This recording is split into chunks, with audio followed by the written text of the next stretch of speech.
I'm Chris Berman. Well, let's get straight to the action. In our first game this week, we had the Giants come away with a 2-point nail-biting win. In a long-standing AFC rivalry, we had the Steelers come away with their first tie of the year. The Packers won this contest and will now move to second place in the NFC North. We had a big injury in this one, and Trey has the lowdown for us. Trey? All right, Boomer, thanks. In front of you, we've got the AFC Infirmary Report. And as you can see, they were hit hard this week. Roosevelt Colvin sticks out on this list as one of the more costly injuries. A broken elbow is the culprit. He's out for 6 weeks. In front of you, we've got the NFC list. And as you can see, they could form their own MASH unit. Marcus Robinson might be the biggest loss on this list. A hairline fracture of the arm is the initial report, and the doctors are saying he'll be out for the rest of the regular season. There's a chance, however, they'll get him back for the playoffs. Now, on to even bigger news, as you may have already heard. John Lynch is done for the year as he's been placed on injured reserve, and as the quarterback of the defense, his loss will certainly be felt. Now we'll move on to our top story of the day. Randy Moss will be on the sidelines for a while, and that is not good news for his club. So that'll do it for now. Chris, let's send it back to you. Bills, Patriots.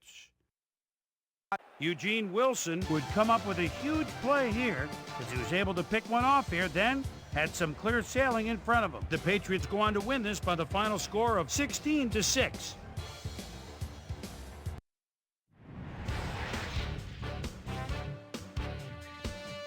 Matt Hasselbeck played well despite the loss and showed us why he's ranked up at the top of the league. Charles Rogers had over 50 yards receiving and helped his Lions beat the Jaguars. At the home of the Indy 500, we had the Colts walk away with a 6-point victory. Eagles, Cowboys. With a Sheldon Brown was able to step in front of this pass and pick one off, but he wasn't done there. The Eagles win this one by the final score of 24-7.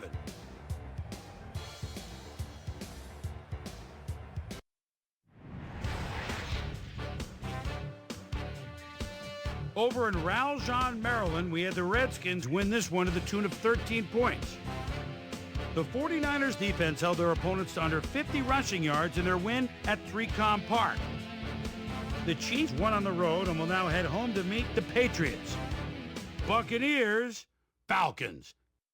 Patriots.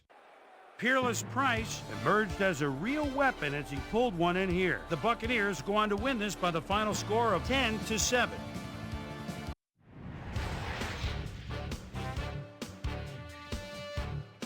Ravens lost this one, but will stay at number 1 in the AFC North. And in our final game, we had the Titans come away victorious. All right, Chris, let's switch gears and talk about players that'll have new homes in the National Football League, as free agency continues to play such a huge role in determining a team's makeup. Mike Caldwell will have a new place to call home as he accepts a new contract, 4 years, $2.5 million. So that'll just about do it. But before we go, I'm going to toss out a few game balls to my prime-time players. Each and every one of these men had a week to remember. That'll do it, sports fans. I'm Chris Berman, and thanks so much for joining us here in the Bristol studios. We'll see you next week right here on ESPN, the worldwide leader in sports.